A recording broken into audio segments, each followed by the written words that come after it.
When the bower puts the bower first, we don't understand because we don't put ourselves first.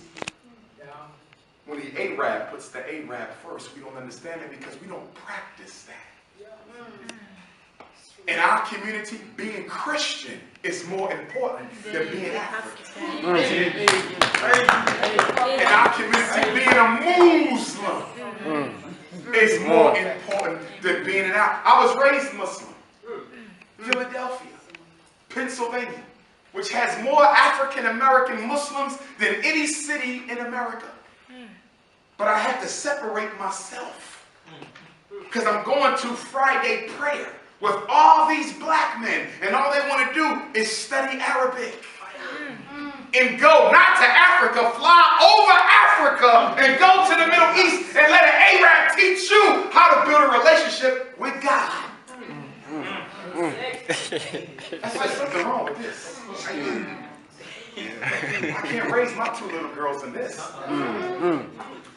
Because this ain't nothing but Arab supremacy disguised as a religion. If you can't see divinity in yourself, you better damn sure not see it elsewhere. It must be in you first, or it can be nowhere else. Africology, the study of the science of being an African. Not the knowledge. See, this is where we get messed up, because we'll study the knowledge and say, I've been to Kemet, I've been to the temples, but that's just the information. Have you mastered the science of how they built Kemet? Because I don't need to know that you know the names and the dates. I want to know if you know the science that created it. Because only if you know the science can you build it again. Marcus Garvey said we have to be what? Scientists par excellence. Garvey said only through science, not just the periodic table, but the science of your enemy, the science of yourself, the science of international business, how the white man used the International Monetary Funds and used the World Bank and used the resources of Africa. We were in Kimberley yesterday. Saw the big hole. Cecil John Rhodes come in and rape, murder millions, and he's a hero. But this is white folks' second rule of racism. Not only do white folks not share power, they're only interested in the truth if the truth does not undermine their power. So this is why you say Columbus didn't discover America, but they still have a Columbus Day. Jesus ain't white, but they still have him as white because it ain't about truth. It's about power. And since white supremacy is a lie anyway, if white supremacy is a lie anyway, why would you be concerned with the truth?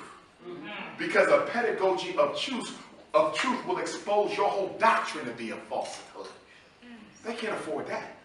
White folks don't care about no truth, which is why there's no such thing as science in the white world. You get very little science in the white world. Why do I say that? Because in a world based on money and power, the truth can be paid for to be whatever you want it to be. This is why at the Durban Institute of Technology, what they say in your classes? You say, well, you know, Africans were the first people on earth. Right? That's a fact. But they're going to pick up a book and they're going to say, well, we've done some studies.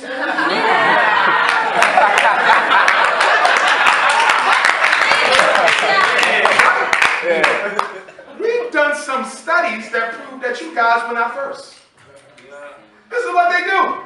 So they do what? Control what truth is by defining it as that which comes from the university in the form of scholarship. And every term paper you do at Durban Institute, what do you have to do? Not get black authors. You got to go to the library and find white folks who agree with the premise of your paper. And if you don't find enough white folks to corroborate a black argument, you can't do the paper. Even at Steve Biko's campus.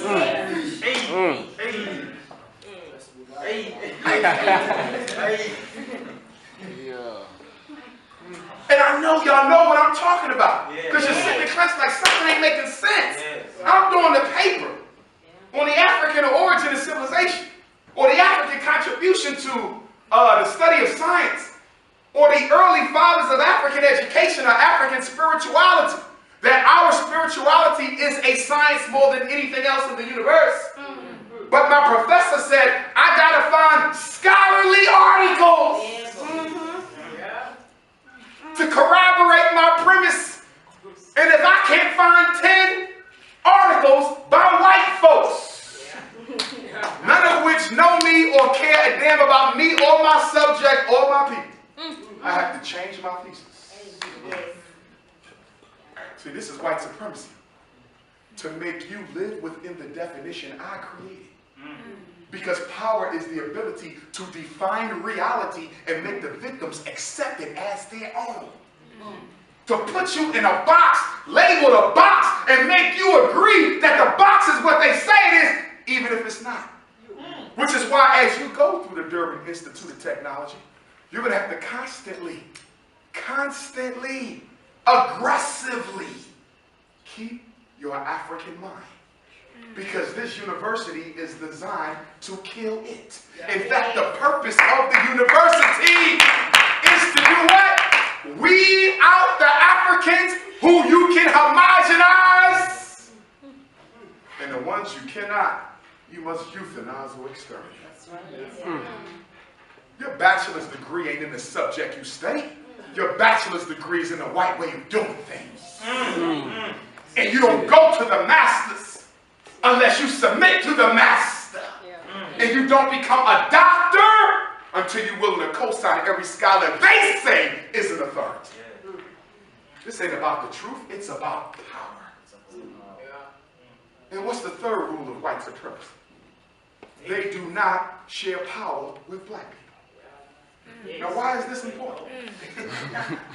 When apartheid was coming to an end, on paper, I heard many of the negotiators. Well, first of all, let's step back. What's one of the biggest mistakes we made in the African continental revolution? Whether it's South Africa, whether it's Ghana, Nigeria, Kenya, the biggest mistake we made is we fought the war up until the 11th hour. And we sat down to negotiate in the 12th. When you win a war, there is no negotiation.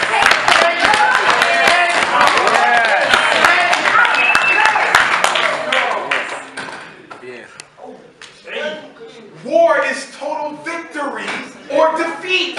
If you're negotiating, you're admitting you did not win. Yes. And the sad thing about it, in most cases, they negotiated the terms not with the freedom fighters, but with the puppets they replaced after they killed one prisoner. Yes. Chris Hani was assassinated because he didn't go along with the deal. Yes. Bootway was in prison because he didn't go along with the deal. This is the reality. All that fight, all those people who died, not just in Azania, but Ghana, Nigeria, and now we got to do it all over again because we stopped short of total victory. And why did we stop short? Because we believe in the redemptive quality of white supremacy, even though there is none. Stop believing in the redemptive quality of white humanity. They don't have none. He is anti-nature. He is anti-African. He is anti-harmony. He don't believe in fair play. He believes in domination. And if you don't understand his psyche, you will never be able to overcome it. Stop seeing the white man through your own eyes and see him as he is. You are blinded by your own humanity. As I begin to wind and take some questions. If white supremacy don't share power, how can you have a multiracial government? I'm going to ask the question again. If one of the fundamental rules of white supremacy is that they do not share power, how can you have a multiracial government? It is impossible. That's what I refer to as the illusion of inclusion. See, in order for South Africa to really be the great democracy that it was intended to be,